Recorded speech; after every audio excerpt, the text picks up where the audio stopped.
Hey, how goes it? Ken Bozak here to talk about Bitcoin and Bitcoin accessories. And today we're going to be talking about something to do with blockchain gaming. How goes it, bro? So I'm going to let these guys introduce themselves and let them let you know what's up. So why don't we go first? Joe, why don't you go first?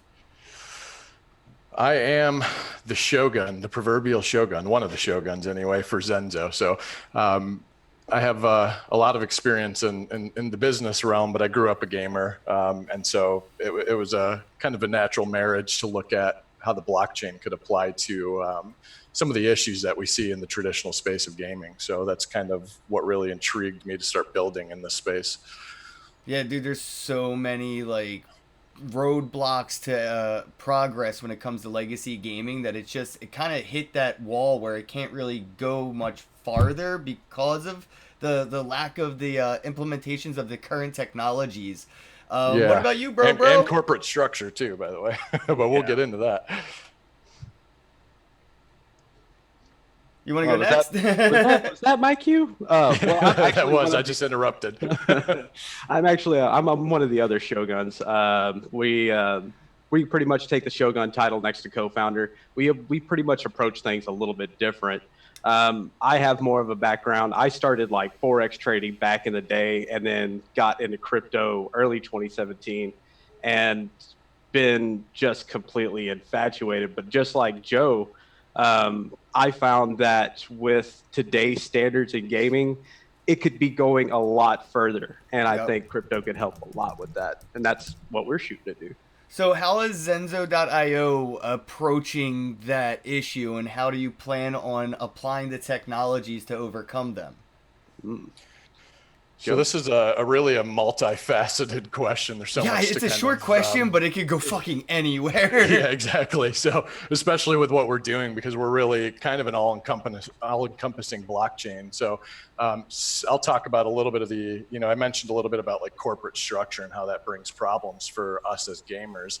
I mean, fiscally, obviously, the games do incredible, Call of Duties, things like that. But and a lot of people have fun playing them. But the people who are old timers like us, who grew up on games that pretty much every time one came out was an innovation in gaming, Right. we're bored now. I mean, the last innovative game was pretty much arguably like War Z or H1Z1, which led to PUBG, and then before that was MOBAs, which it's like 10 years before.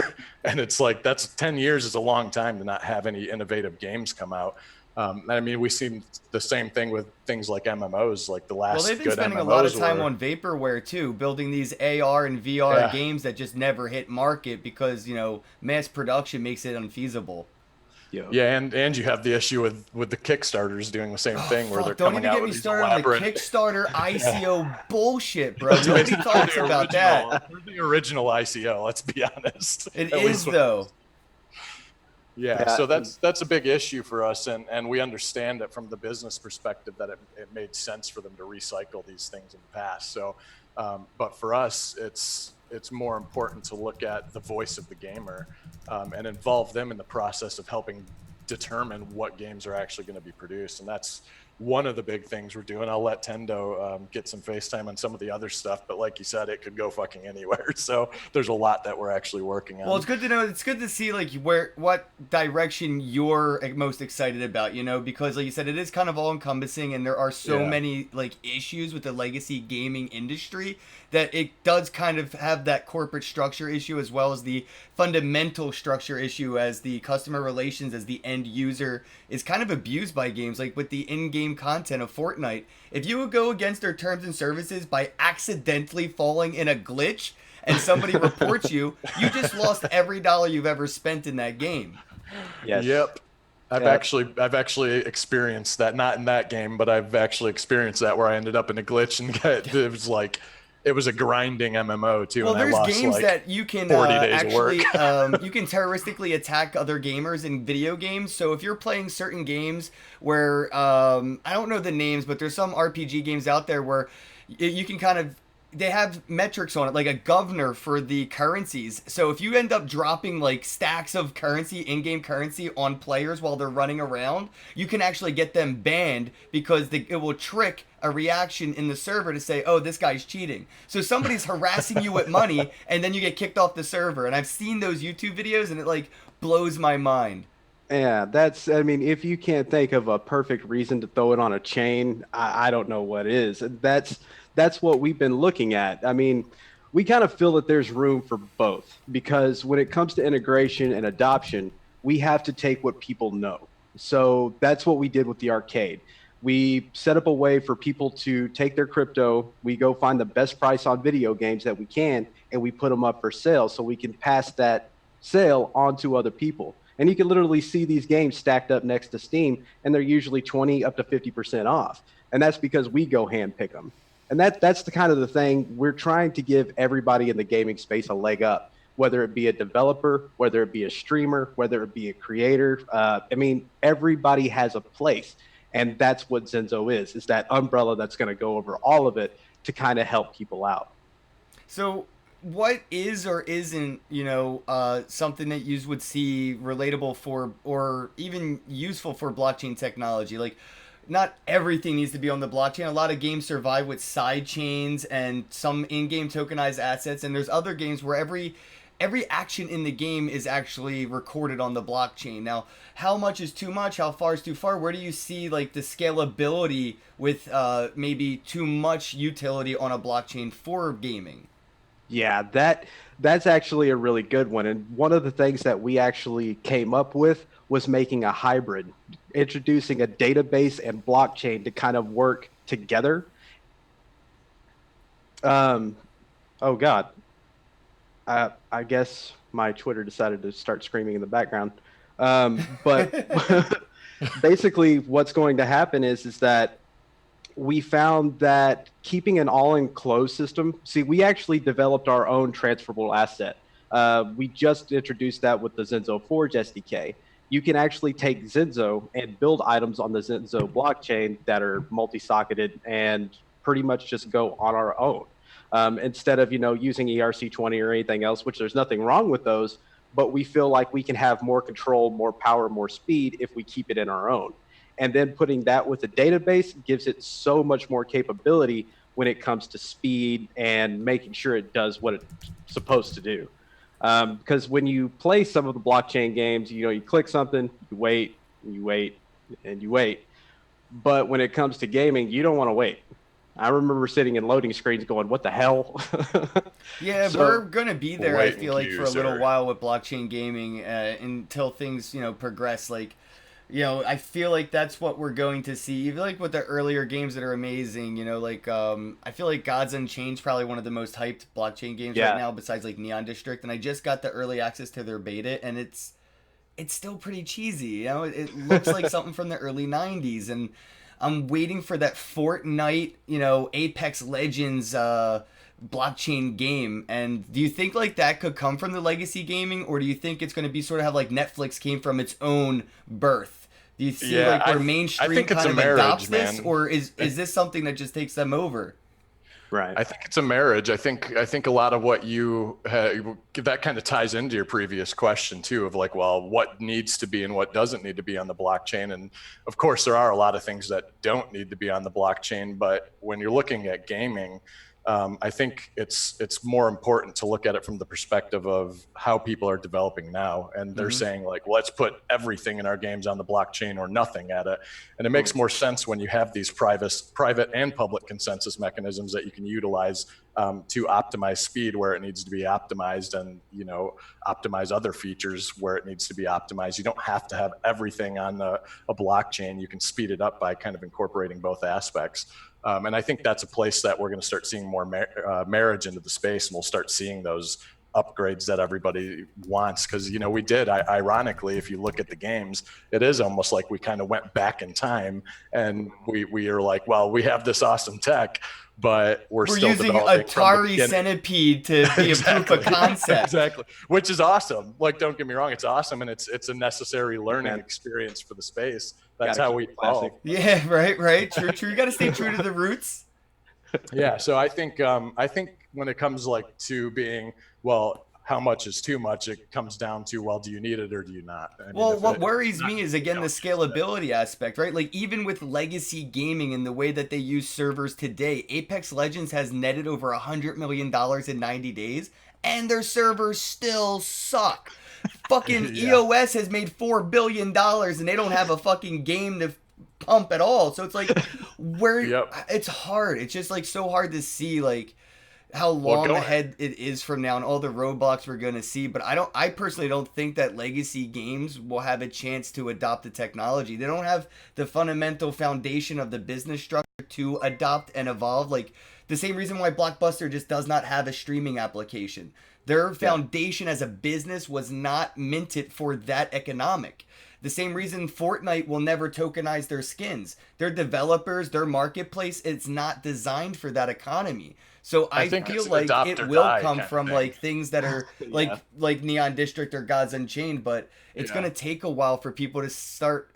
Like it's almost like the whole like thing like I hate my bank because they screwed me over. Well, you only hate your bank because they screwed you over. Like until then, you were fine with them screwing everybody else over. And that's like how Yeah. gamers are. Until they screw them over, they're not going to realize that this is the cutting out of the middlemen of that economy. Well, and I think that you're going to start seeing licensing become more of a thing too. So when you talk about like how shitty the Apex servers are, which I haven't actually played it, but I've heard stories, it does bring me back to when Call of Duty was actually, a fun game before they just made it a recycled project every year. They used to have their own servers, at least for PC. Or people did, and then they went the cheap route and were like, "Well, fuck that. Let's have every player in the world host the game." Yep. So when you join a game, you're hosted on some guy's computer, and So you're getting basically, fucking they're pissed sharing lag sometimes. bandwidth, sort of like what Exactly. Golem's blockchain is designed to incentivize and reward That you was, for doing. and that's kind of my point. So what I think we'll see happening is either companies in blockchain will start licensing out this groundbreaking kind of server technology that'll help speed up those games in those spots, and that's really where we're going to see it, is everybody kind of coming together and having like a group of collaboration where we start building these different products that allow us to do that. And I think that's necessary. Dude, I'm not I gonna don't lie, think man. any I had a game's real gonna do moral qualm when I started having to use my own computer as part, like a server host for like Nazi Yeah. zombies. And if I wanted to like log off, dude. all my friends were like, "Dude, you're the server host. You can't log off. We're on level 112. Like, you can't do this Right. to us." So basically, I have to leave my Xbox on all night and go to bed and hope that they get to level 200 and revive me. that. Yeah, it's a horrible concept, but it's I think that's one of the It's biggest theft, in innovations. my we're gonna opinion. It's see. theft. It would be like the equivalent of like running Honey Miner on my Xbox without my permission. They're stealing my resources from me, my internet speeds, my electricity, and the life expectancy of my console for the stress that it's induced.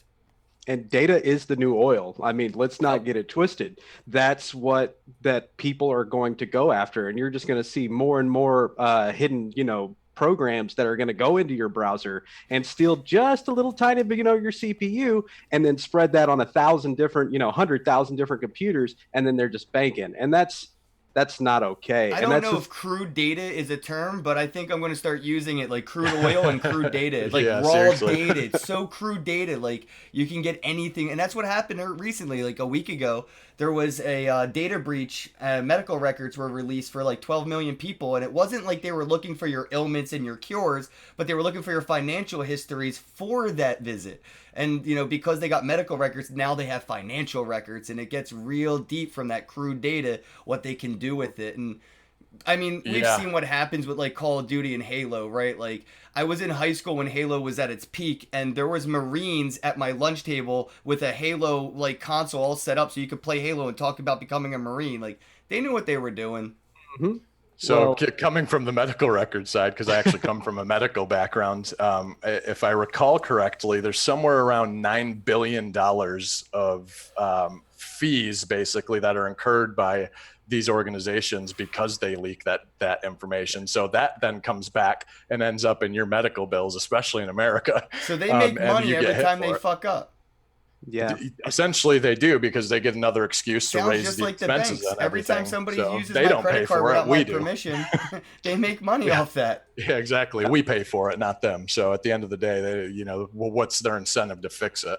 There is And I none. think the That's the same real thing happens problem. with That's gaming. why I So. truly don't believe that legacy will evolve, unfortunately. They have no real incentive. They're so comfortable, and evolution has proven the more comfortable you are, the less you evolve. You know, the more Yes. uncomfortable, the more hungry you are, the more predators that you have on your food chain, the more you're pushed into that, progressive evolutionary state. And that's where I see these blockchain gamers where I go to these conferences and there's no Blizzard's developers, there's no Android app developers, there's none of these fucking legacy guys that are remotely interested in this because they're so comfortable making multiple seven-figure deals that they don't care until they're the next Yeah. blockbuster. It's going to be too late.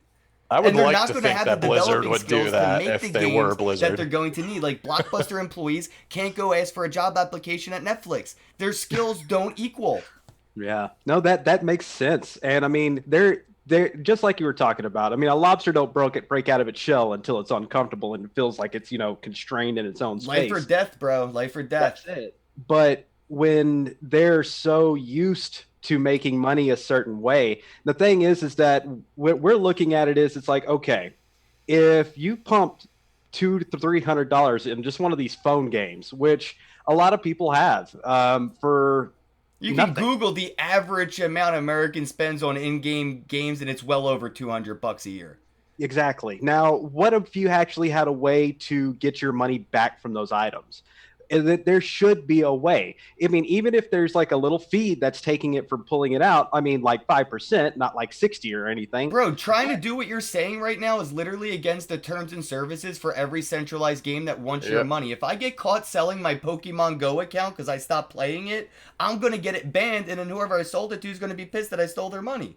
And that's bullshit because there is so much of your money that's tied up into those items, and you should be able to do what you feel like. If you want to And trade more it with somebody importantly, else, time. Yeah, but exactly. the devil's advocacy, right? The just to play the role of somebody who would just literally disagree with us. Well, you agreed to that when you started playing the game, and most games are free to play, like Fortnite, so you don't have to put the money into it. And when you do, in the terms, it says that it's no longer your money; it is the game's company's asset. You get permission to use it, similar to a bank. Like people would argue that it's just the way it is because that's how it has to be in order for it to work. And I'll argue from a fundamental perspective that they're wrong. And why I say that is if you look at a lot of things throughout history, and I'm going to use gaming as an example. If I'm to give you incentive, I give you incentive to play my game that I developed, and I say, hey, listen, I'm going to take a percentage of whatever you do. This is business at the end of the day. I built this for you to play and have fun. But if you're going to monetize it, I'm going to take a small cut. But I want you to be able to be an entrepreneur as a gamer, spend your time, make some money out there, and then go sell your product if you want to. If you do, hey, we're building you a marketplace to do it too. We'll take a very minuscule amount just to keep the networks and everything running and keep the team building it and keep everything operational. I argue that with that business model, I'll get more players than another game will because they know they can monetize their time. So what game do you want to play? Even if I have to sacrifice a little bit of fun to play something that's still fun and I'm going to make money playing that thing that's less fun, I'm probably going to play the thing that's less fun. Yeah, Right. no, I dig it. And you know what worries me is the human element is always the biggest hurdle, right? You could make something so amazing and it's up to the people to adopt it. And that's how I feel about Bitcoin. Unfortunately, everybody thinks Bitcoin's going to be the world currency, and that's up to people to decide. And people are genuinely idiots. So it could be Ripple, like fucking relax, right. everybody. Oh, God, no. Like people are stupid, and it doesn't just because something's amazing doesn't mean they will choose to use it. And in order for Bitcoin to become a world currency, you'd have to regulate it and enforce everybody to use it because it's the best currency. Therefore, it's no longer decentralized, and it's like having anarchy as a worldwide government. It's no longer anarchy. So, like with with a lot Which of these ironically technologies, like is. where do you see like where competition meets complement? Like with what Engine's doing, with what Ethereum's doing, with all these other blockchains. Do you see like a multiverse where a lot of these could more contribute rather than compete? Because like right now, I compete with my Xbox and PlayStation left and right. I can't have like an ecosystem where one game works for the other, and it's really frustrating, Well, it's a real romantic idea that all of these companies get along, but that's the great thing about this space. You actually find people who are willing to work together on an idea, and not just instantly combat because it's like, oh, I'm Burger King and you're McDonald's and blah blah blah. That shit doesn't do anything for the space.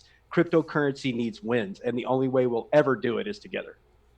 I think competition breeds innovation really only is a factual statement when you're not trying to kill the other one, right? Yeah.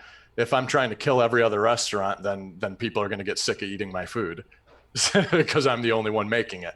So, and I think the same thing goes with that. It doesn't make sense for us. It's like, why not work on ways we can kind of be interoperable with everybody and build things that and features that they're not building and focus on all those different aspects of the gaming world. And that's why a lot of ours is focused on for the gamer, by the gamer, and involving our network into decision making on different features that might be in games. And if we do incubate a game, which is something we'll be doing as well. Respect. I was literally had to incubate. Like, I yeah. wanted that topic to come up when you started your rant, because I feel like that's where you were going. Like, it's really important to have these incubators and incentivized bounties for, like, you know, bringing in people to contribute to things and building a community, rather than shunning them out and saying, well, where's your resume to build the in-game content?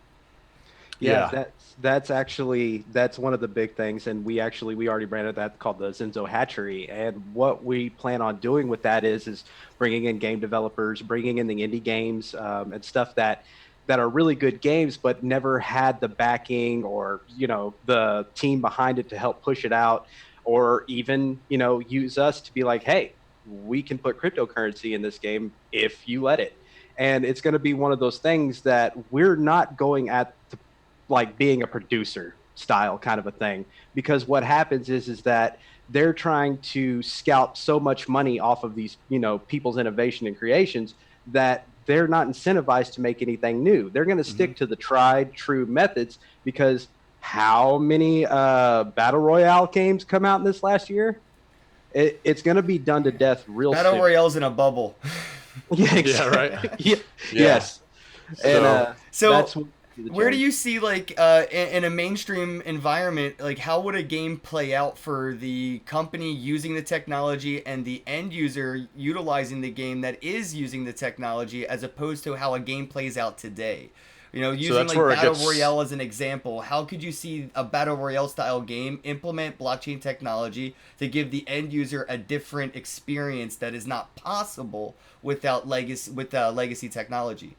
I wish I could throw our game concept at you. Yeah, right. Damn you, NDAs! Yeah.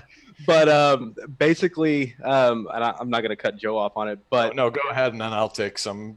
Yeah, there needs to be something that changes it, whether it be, and this is all I'm going to say on it, even viewers getting in on the game, having a way to change things in a way that can swing a game, but not making it so pay to play that it's just redundant to play against somebody who's dropped $5,000.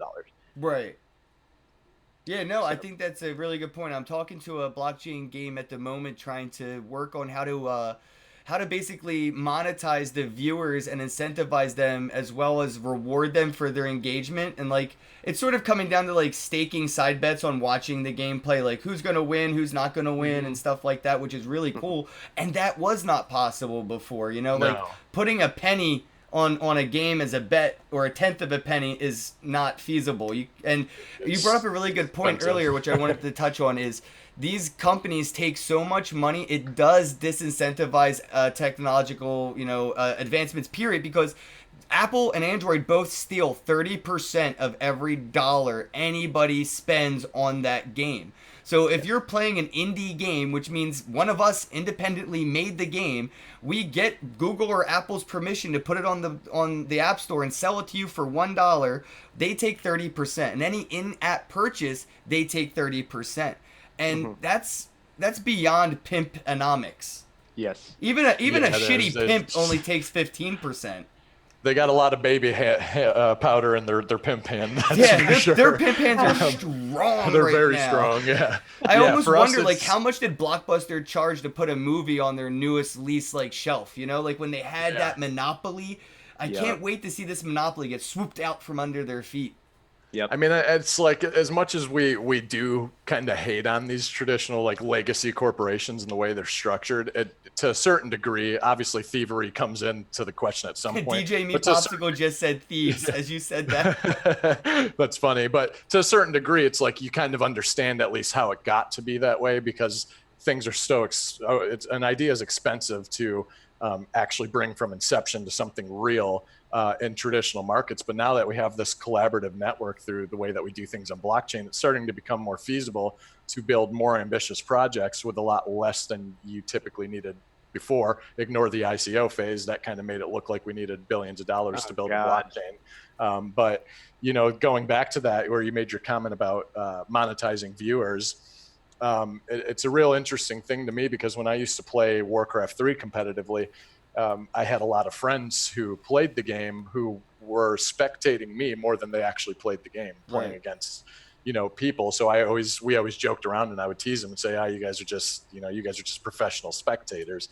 And so when I started seeing what we could possibly do in the potential of the space in blockchain gaming, I'm like, fuck, why not? Why can't you be a professional spectator? They add value to this. They're the only reason why there's money in esports. Yep. If there wasn't for those viewers, about, like, you know, how is it possible for players like, you know, Ninja or you know, Nick 30, which are some of my favorite gamers, like, they don't, and I see this, they publicly, you can check how much they make on YouTube and stuff. A lot of that's open source information, and the lack of give back to the community that provides that value is disgusting. Yeah, it's atrocious. And honestly, you know, people might say, wow, they make so much money for playing a game. These people bust their asses, man, and they don't get paid shit. And they got sponsors and stuff, and they got a company that takes money from them too, because, like, they live in a house with 7 other guys. Tifu? Was that Tifu that just announced that they were taking like fucking 60% of his money? Oh yeah. Yeah, I mean, because what they do, I don't know if you're familiar, but in Korea especially, a lot of American players, the reason they go live there is they get scouted as this up-and-coming prospect by a Korean company, and they'll move, even for a game that's ladder is 1 versus 1, they'll move like 8 to 10 people into a house, pay them a really shitty salary, and then they basically own them. But the people are like, oh my God, I get to get paid for playing a game, count me in, and then they get trapped in these ridiculous contracts. I mean, it's the same thing that happens with recording artists and actors and things like that. And that's a big thing that we're looking to attack on the esports realm, is making it valuable for every party involved. Like, if we host it and we throw this big tournament, of course we want the company to get some revenue from it, but we want the gamer to be able to come in as a free agent athlete or as a team and make money for their organization, where they're living happy after it. Yeah, and then we I also see want a future where gamers are tokenized themselves, where gamers have their own tokens and incentivize within that stream. Yeah, own yourself, man. Right. Well, we are our own shitcoins, and we have to pump ourselves. Yeah. But I am the best Warcraft shitcoin. Yeah. I'm a pretty good league Apex Legends shitcoin, bro. Like, you gotta hop on a squad one day. Worth at least a half a Bitcoin. Like, come on. So I wanted to get into the disruptiveness, man, because Zenzo and, you know, blockchain gaming and gaming in general, it's just as disruptive as Bitcoin meets banking, right? You're gonna have a lot of fucking enemies along this route, and you're gonna have a lot of hardships. I'm just curious, like, who do you see being the most disrupted, you know, legacy or industry player that you may be pissing off in that asset? And then what do you see as one of the biggest roadblocks for Zenzo and blockchain gaming that, you know, it's still out in the roadmap, but you know, can achieve it? Because, like, a lot of people think that this is quick, and I know user guys have foresight. I love this question, man. And I'm going to touch on first, before I go into it, like, what is, to me, what's really important to ask even before that is what's the value that gaming really brings to the industry of blockchain. And I don't think a lot of people have looked at it from that perspective. We're looking at a market with 2 billion players in the world or something like that. I mean, that includes mobile phones, so take it with a grain of salt. But a MOBA alone, I think between Dota 2 and League of Legends is like 10.6 million registered users. Right. That's a lot of money that we can be bringing into the blockchain market. So that alone is disruptive to traditional finance. And that's something that we should be giving credit to, because that's one of the biggest untapped markets that we're just now starting to get into. When you look at taking on finance head on, it's pretty much always a losing battle. You got to take out the legs in every other aspect of commerce, lending, and gaming even. So to me, that's where the biggest disruption really comes from, is adding one of those big commerce structures into the network of cryptocurrency and blockchain. So I don't look at it as individual targets. because I would like to think that while we are disruptive in nature, and that's part of why we're in this industry, I'd like to think that we'll be able to start working with those companies and they'll start seeing the benefit and utilizing different blockchain companies in the long term. Mm-hmm. And going back to what we said, it's adapt or die. I mean, at the end of the day, once it becomes efficient and we can prove it's efficient, you can no longer say no. You have to use it or somebody else will. And so I think that ultimately we're looking at kind of the flippening of corporate structure a little bit. And I think it's going to make companies like Activision long-term kind of go towards that structure. I mean, we want to look at, you made a comment about Blizzard earlier. They were known as like the gamers company because they made shit we wanted. Yep. They made what we wanted. And then Activision came in and eventually it was like, well, we just can't say no to this. And now that their games that are coming out, updates and everything are even Call of Duty has a battle royale game now. Right. Blackout is dog shit, but they still got it. They got it and people play it. So, you know, I think that's really where the structure comes in and where it becomes disruptive on that side. And then the other side of where we become disruptive is I think when you start seeing market research is one of the most interesting things to me in this is these companies, their suits, they do all this market research, but it's focused on like the monetization of my game, revenue, my game. Exactly. What am I going to get out of building this game? And so the research isn't so much focused on what features would this game like to see, what features, or things should they not put in the game or should they remove. And there's a lot of market research not being tapped. And that's because number one, it's expensive to do. So where's their incentive to do it? Where you can really monetize that in its own way too. But if you're looking at blockchain, we're a community space.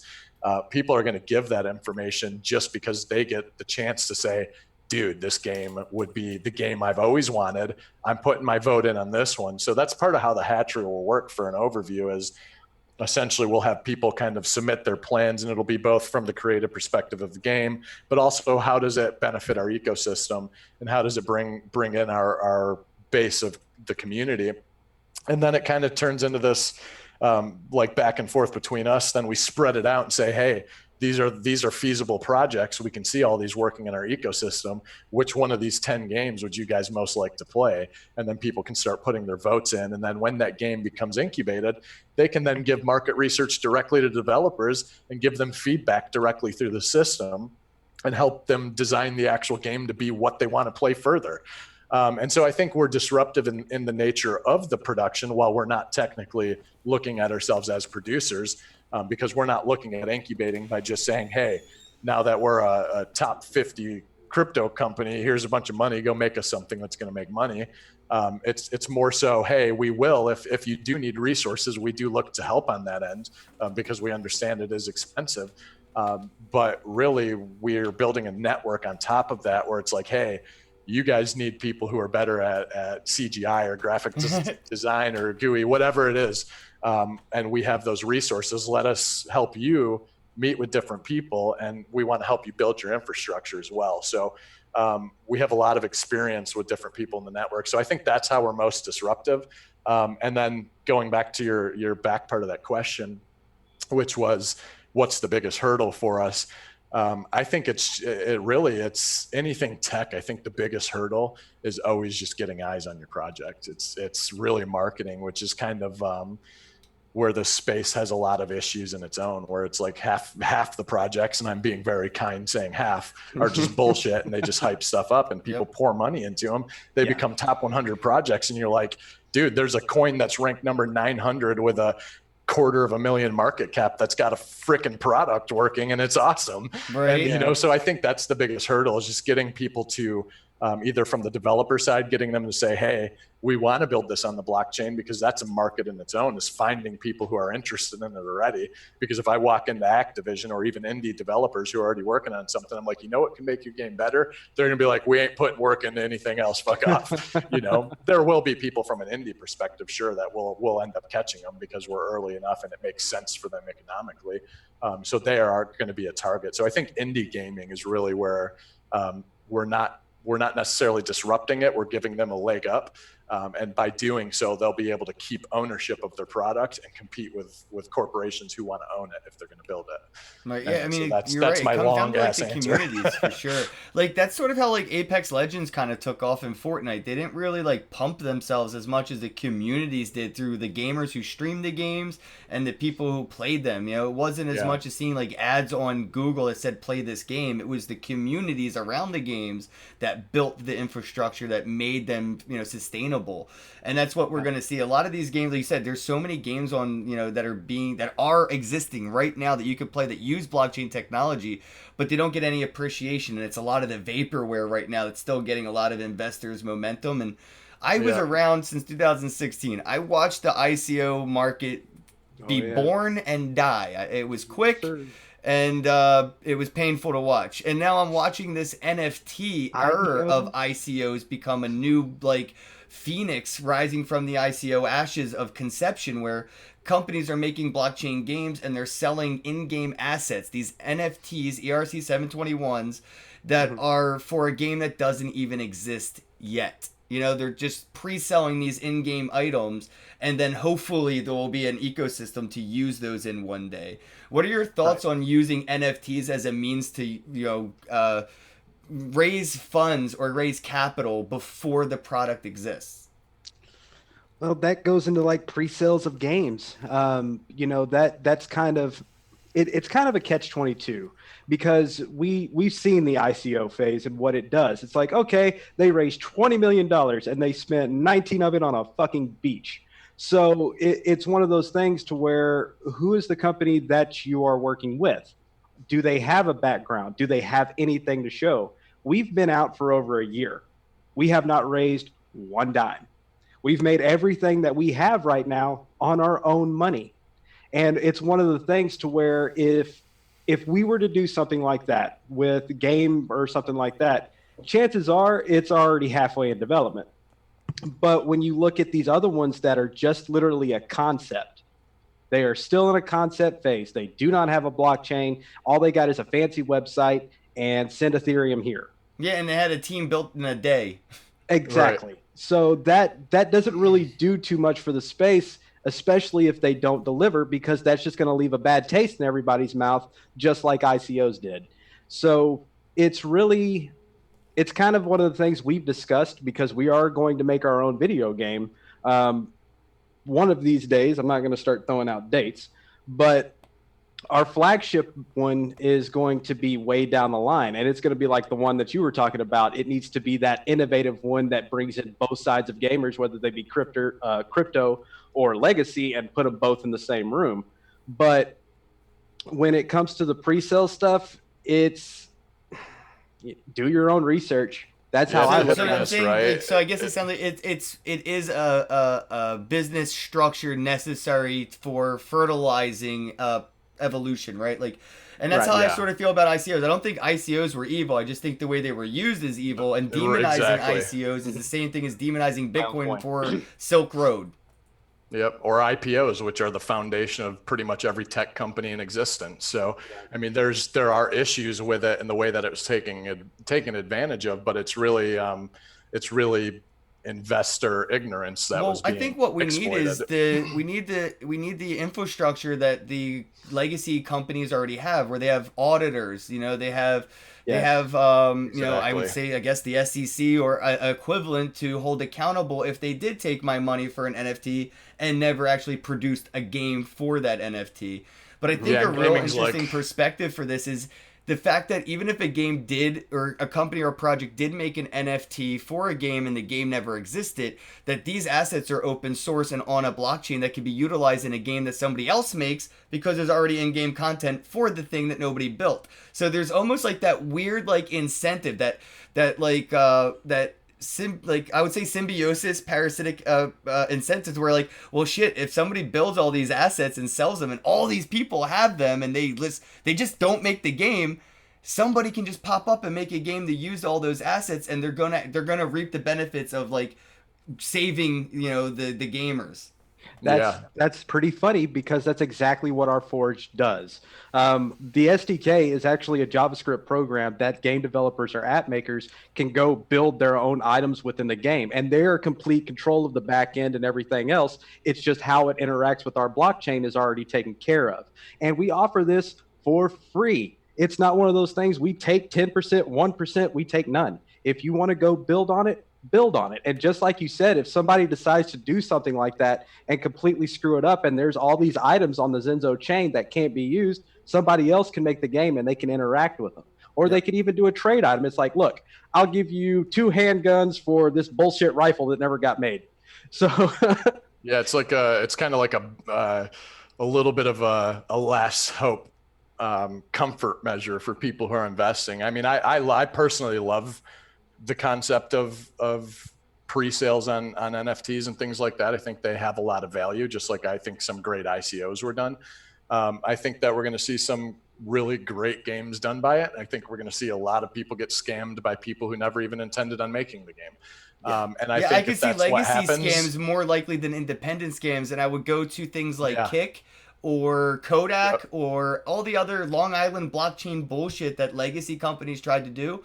I see Activision, Blizzard's, Treyarch failing harder at delivering than anybody else because they don't have the developers, they don't have the understanding, they don't have... It's going to take the legacy gaming industry a lot longer to catch up than it will be for, independent, developers and people that are using blockchains like Zenzo to start their jump off of. Like, it's like a leapfrog technology. Like, if you want to build video games today in 2019, you're not going to college to learn what your buddy learned to be a Blizzard's developer. Period. You're not going to follow those same foot. You're literally right now the only resource a blockchain developer enthusiast has is fucking Google and YouTube. That's, you know what? It's funny you say that because when people are like, hello, nice to meet you, or they add me on LinkedIn, they're like, I'm a blockchain expert developer. I'm like, no, you're not. None of us are. Nobody is. It's a brand new thing. We're all learning it together. like even the people I know that are some of the best devs in the world are like, hey, I know what I'm talking about from a development standpoint, but we're still innovating from the ground up. This is brand new as far as we're concerned.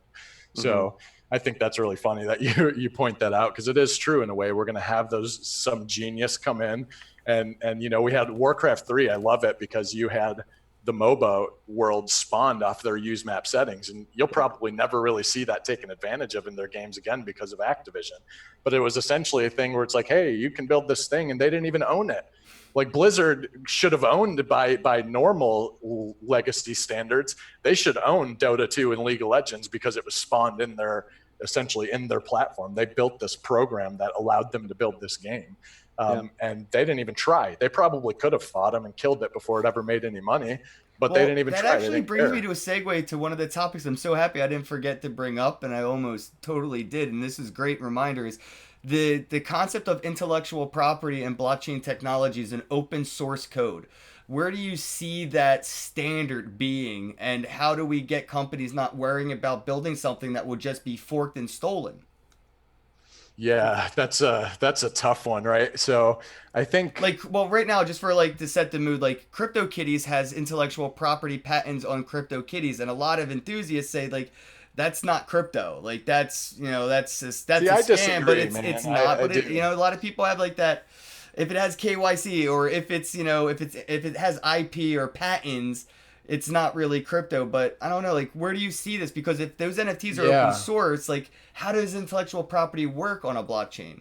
So I disagree from a fundamental perspective. I think there are places where, yes, we need this. When it comes to a money system or a payment system like Bitcoin, makes perfect sense to be fully decentralized. But when you're coming to certain systems, everything can't be trustless. There are systems that need people controlling to a certain perspective to, at least for now, to bridge the gap between traditions. And I'll use real estate as an example.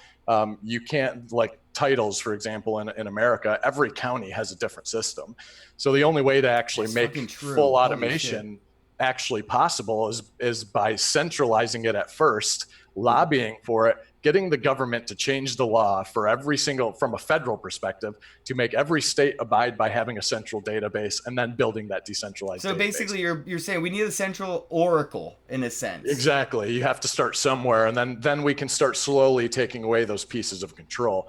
But from the gaming side and the intellectual property side, I agree and disagree. I think that when a game gets enough power, they should be open to keeping the source available for some people, because that's where some of our greatest games have come from, mods. You know, I mean, that's where Counter-Strike came from, and that's one of the most successful esports of all time. Hell, DayZ. Yeah, DayZ. So wasn't Fortnite a mod too? Like Save the World was the game for Fortnite. The Battle Royale was a mod. I still actually have the Game Informer from the announcement of Fortnite back in like, oh God, I think it was like 2009 or whatever. Yeah, the original game concept was build a fort and survive the night against zombies, and then people just started playing against each other while the zombies were trying to kill their forts, and then it became this. I'm like, you're right. Like, I feel like open source is just breeds so much innovation. It does. I think there's room for what you're saying too, where it's like, hey, okay, so for example, and this isn't something we've set in stone for our hatchery yet, but it's concepts I've been tossing around. If we take in a company and it's like, all right, this is the company our people want. We want to make the development, the distribution of our funds, which they don't necessarily have any right to seeing, but we want to make it known where these funds are going when building that game. If this company fails to deliver, we can also then say, okay, us as the oracle of the hatchery can then say, all right, well, they fucked up and maybe they really gave it a good shot, or they were just trying to scam. We can terminate it and open source it, you know? So we will have some safety measures in place so that if people don't come through on their end of the agreement, we can make sure that the people in our ecosystem are protected and can have access to it. But there's also going to be brownie points if a game comes in and says, hey, we're building, you know, blockchain Half-Life. We want people to be able to mod the shit out of it. We're going to build that foundation first, and we want people to build on it. We also want to incentivize that. And I think that's a problem with theft and intellectual property right now, is when people do build these modded games, a lot of time the modded game dies and people just use the software that someone else paid for, and there's no incentive at all for them. And there really would be a lot of benefit to take that platform, keep incentivizing them to upgrading it and building it while these other people are building on top of it. Now we have an even better game. Yeah, look what Minecraft is doing.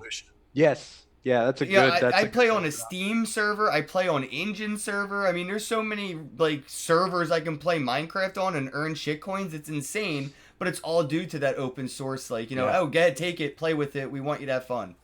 As long as they've got like a development kit, a lot of these games. One of our lead developers actually took a coin that they had actually started way back when and infused it into Rust. So you could buy items in Rust and get them dropped in. These are the things that nobody has seen yet. And we're doing our best to make it in a way to where it's all going to be under one banner. So it's going to be a place to where all of these different types of gamers and developers and creators, they can all come under one place and not get screwed. I have a question from Raphael here. Says, is Telegram going to do the whole, I think they meant Tron thing. It says ton. Like blockchain games on your phone with friends, you know, all on Tron using grams. I don't understand what you're talking about here, Raphael. I don't think. Or is that all bull? I don't know what's real anymore. Oh, okay. So I could touch on that. Like, I don't know what's real anymore. And that's the fact. Like, all right. So what do you hear me out on this? What's real anymore? I just read an article by John Biggs. I think it was Cointelegraph or it's CoinDesk. John Biggs wrote an article, you know, propagating that a Formula One NFT race car, a tokenized cartoon character car, not a real thing, just a car in a video game that doesn't exist, just sold for 6 figures. Who the fuck do you think bought that NFT? The development team behind it? Maybe? I don't know. Possibly. I would think so. That's the same as is Formula One even involved in the Formula One blockchain game? I haven't seen Formula One make one tweet about selling a 6-figure tokenized Formula One car. So I don't even know what's real anymore. Well, if you look at like Decentraland, I remember, I think it was 2017. We were out in New York, just coincidentally, and consensus was going on at the same time. And so I heard about a yacht party that I think it was Decentraland hosting the yacht party, where they're giving away like 3 Aston Martins. And instead of doing that, we opted to hang out with some of the cool crypto Twitter people, and then we pieced out. But just before that party, I think it was right before or right after, they had this big article headline where it was like, plot of land in Decentraland bought for 160,000 in Ethereum. I'm like, right. I'm sure they had nothing to do with that 10 cents that it costed them to buy that land. And I hate to throw that out as an accusation, but I do believe they actually got caught. Don't count my word for it, but look it up. I'm pretty sure they got caught doing it, or somebody admitted to doing it inside the company. I feel like a lot of those stories will be coming out of the woodwork. Like crypto blockchain whistleblowers isn't a thing yet, but I can't wait. Oh, it will be. Well, just like you were talking about, like how we were talking about viewers and stuff like that, you trust movie critics, right? So like a movie critic that's going out, he's well renowned and everything else, he goes watch a movie and he says it sucks. A lot of people won't watch that movie based on that. We're going to find people out there that are going to be going through these different cryptocurrencies and going through these different, cryptocurrency games and going, bullshit. And they're going to call it. And that's what's going to start separating the real from the fake. Right. That's the self-regulation as opposed to the government's regulation of games, where we get to decide what we like. And I like to kind of tie that to mainstream media, right? Or like mainstream music, even like songs that come on the fucking radio repetitively. You don't like that shit, but you realize 6 months later you love it and you're jamming out to it. And it's because they told you liked it and they told you it was a good song. Every time they put it on the radio, like the #1 song, everybody loves it. You're gonna love this. Like they program you for that. And it's the same thing with these mainstream games. Now that they have all these same marketing means as others, they kind of manipulate children into thinking they want to play the game. You buy the game and you realize this isn't even the game for you. Oh yes. Yeah, that's why you're seeing a lot of kids now will watch people play the game themselves, right? Like they'll watch a streamer, like you said, they'll watch that movie critic's live reaction to the movie because they want to know, like, what's that experience? Is it really going to be like, and then you get the commercial, action figures don't actually move like they were displayed in the commercial, blah, blah, blah. Yeah. Like they had basically you'll have a really, really good trailer video of a game and then you'll go play it. Cause like I remember just like the Blockbuster days, you would go rent a video game, right? And you would go off the box art. You would go what it looked like, what it read like on the back. And then you take it home, you're like, fuck, I just ruined my whole week. So but then sometimes you would have ones that don't necessarily have a good cover. And they didn't really have much of a background. But then you took it home and you realized you were playing Final Fantasy VII. It's one of those things that you don't know until you try. But with all of these different people out there sticking their finger in one pie and saying, yeah to this one and no to this one, that's going to kind of steer a lot of people, I believe. And that's the incentive that will be given to the development too. The development will be incentivized to follow the structure of the end user, which it isn't right now. Like, Steve Jobs, I feel like, was the last and only fucking innovator that designed things for people that he had their end use in mind, as opposed to just, here's a fork, if you use it as a comb, we're going to take it from you because you're not using it right. Like people design things and let the end users decide what it is, what it's for, and let it flourish, rather than say, here's the game, that's it, if you don't like it, get out of here. Like, that's not going to work anymore, because there is so much that can be done to innovate rapidly. Like, that exponential curve of development has grown so fast. I can make a platform game like Mario in probably 10 minutes. I mean, well, they have Mario Maker now, so like forget that. Like that's how easy it is to develop a game that used to take months or years to build 10 years ago, 20 years ago. Today, if your game sucks, I'm going to build the same exact game, give the end users what they really want in a week. Right. I mean, look at Flappy Bird. I know that's terrible... I loved Flappy Bird, bro. I know it's like a terrible thing, like to bring up on it, but look how many different renditions were out there. Hell, Axie had Flappy Axie for a little bit. So that's what people really look at. A lot of people are looking for a good idea to build off of. And that's all they need, is that little bit of spark. Like, I could build it like this, but make it better in these ways. And when we were growing up playing games, when we got the game, it was complete. That's the whole game to the end. There is no DLC. Good luck beating it. So why do we have this constant thing to where people have these pre-alpha games that hardly work and releasing them at full price, and then maybe 5 years down the later it's playable? I think that needs to change. Like alphas are, there is a place for them, but don't be putting out this shit that's half made and didn't have no intent of finishing it. Right. That's bad. Now, if you're building an alpha and they're doing something like we're doing, it's like, okay, what do you want to see here? How do you want to see this combat interact? Do you think this guy's too hard? Do you just think this weapon's not OP enough? Those are the things that we can change and then actively change them, not months down the line, but even weekly. So how do you build an incentive structured model to get that, right? Like there's a way to monetize that feedback and incentivize it. How do you capitalize on that, and try to make that more of its own economy, right? Like where the end user is an employee in a sense. That's probably about the best way to put it, because every person who plays the game, like I read the book Oasis, or not the Oasis, Ready Player One, like 5 or 6 times, just to get it in depth and how it literally linked all of the different worlds that we were used to playing in all into one realm. Now that had its own economy, it had its own, everything that we look at in gaming from back in the 80s to now is there. Right. And I don't know, it's going to be one of those things that it's going to have to grow a bit. But at the same time, if we approach it in the right way, I think these developers will find that it's going to be more lucrative to build this ecosystem and a place for these gamers to grow. I honestly believe that, because, I mean, we were even talking about educational games. The thing is that there's kids all across this planet that don't have access to hardly anything. But if you built it on a blockchain structure, send them a Raspberry Pi, they can learn math. I mean, and that's through a video game. I mean, I remember playing Number Munchers growing up. And I played Math Blaster. See, like I remember those cool games. I know Math Blaster. If you played Math Blaster, let me get a thumbs up or a plus sign or something in the chat, because Math Blaster was I swore that like percentages and fractions were hard until it was incorporated into a video game. Right, and now all of a sudden you're a genius. Problem in order to beat the monster.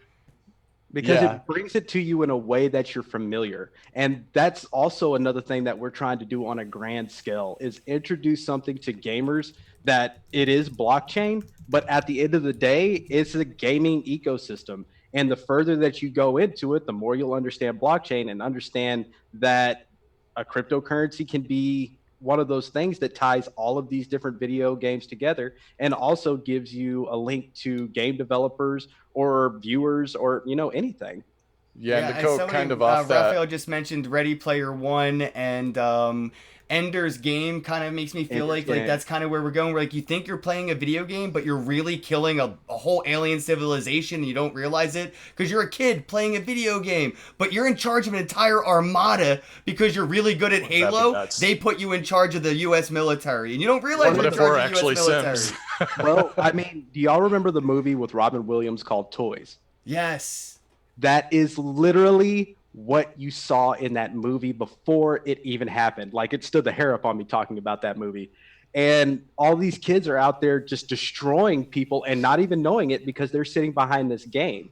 And that's kind of crazy to think about, because when you have drones and all of this other stuff like that, either you're training these kids to utilize games and understand that they have a great power, or you're tricking them in order to do what you're trying to do at the end of the day. Well, that's what I brought up earlier in the show, is when I mentioned, like, when I was in high school, the Marines would literally have a Halo TV, like, everything at the lunchroom. So you could either eat lunch or you could play Halo and get shilled Marine life the whole fucking hour for lunch. Isn't that how America's Army was basically created by the Army as a, like, recruitment tool to get people to come fight for them? And it's actually it totally worked. Awesome. I went to Halo tournaments, and at so the Halo tournaments they would have military like exhibits, so you could get in like a Apache helicopter and shoot people. Like, it was like a real video of shooting real people. It was not a video game. It was like a live stream. I was like, fucking wow. Little do we know that some of those WikiLeaks are you. There's 12-year-old kids here. Like, what's happening? And it could be, and that's the thing is like, I remember when I was growing up and Mortal Kombat hit the arcades, that it was a game changer because it introduced gore and all this, which was there before, but it wasn't so viewed as one of these Brutal. things. Exactly. You were taking Sub-Zero and then ripping somebody's spine out. Fatality. Exactly. And then, there's a place for all that, but then there's some kids that have been, they've had a hell of a life growing up. And if you start sprinkling like, okay, Call of Duty is going to raise my 9-year-old, don't be surprised if they start losing their shit at the drop of a dime, because that's what that video game's install. I mean, we've all played with squeakers, and the rage that they get. No. That if they get like killed, or like, you camping son of a bitch, and I'm like, bro, you just got shot. Just respawn. So it's no big deal. It's really not game over.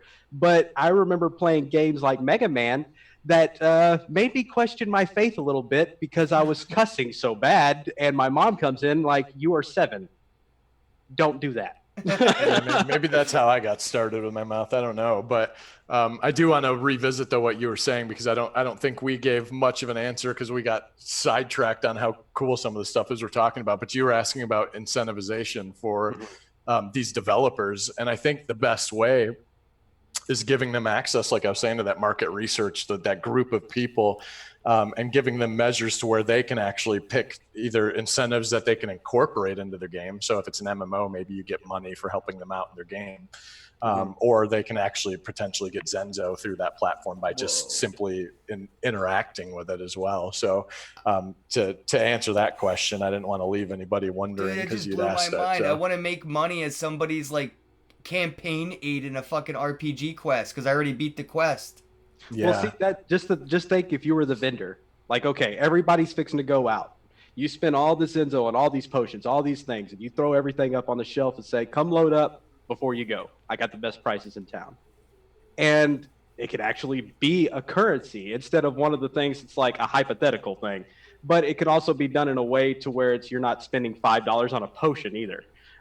Because we all know those games that you'll buy this thing that cost $100 and it really maybe does $1 worth of things, or it does too much and you're unstoppable. So kind of to wrap things up,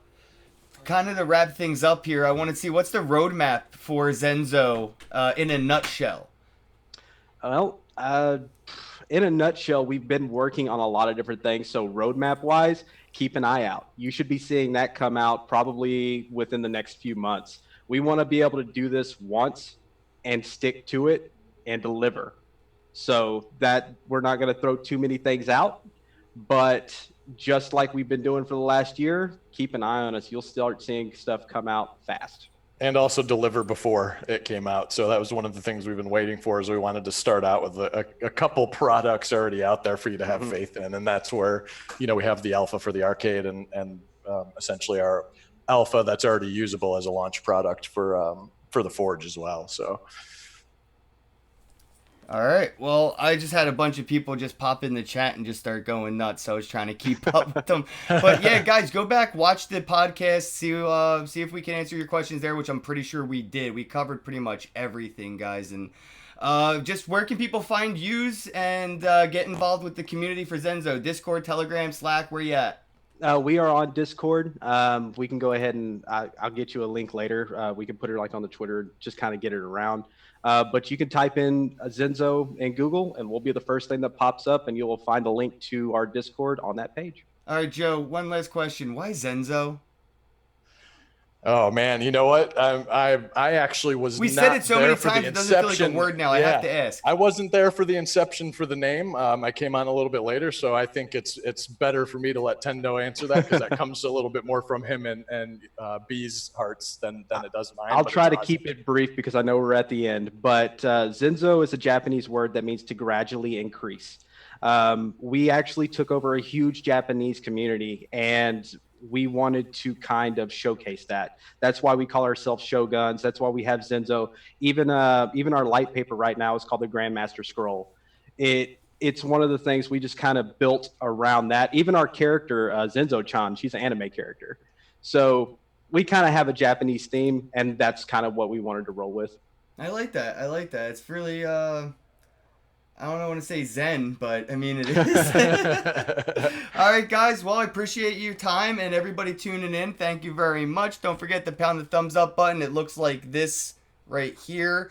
And yeah, guys, drop some comments in the comment section below. Let me know what you think of blockchain gaming and how you would like to see it applied for you yourself, because we all have our own desires and how we'd like to see this technology applied to increase the quality of our own lives, not just increase the portfolio of our profits, right? So how do we make our lives better using this technology while using gaming to do so? Because if you've looked at it, guys, gaming is the next industry. We've had the assembly line industry, blah, blah, blah. We have the attention economy bringing birth to the gaming industry, where we're going to see that as the next remedial job market. If you think a McDonald's cashier is a laughable job, the McDonald's cashier, the equivalent in the next 5 years, is a streamer. Okay, that's going to be the most remedial job you'll be able to get. So attention economy is coming. Let me know what you guys think in the comments, and have a day.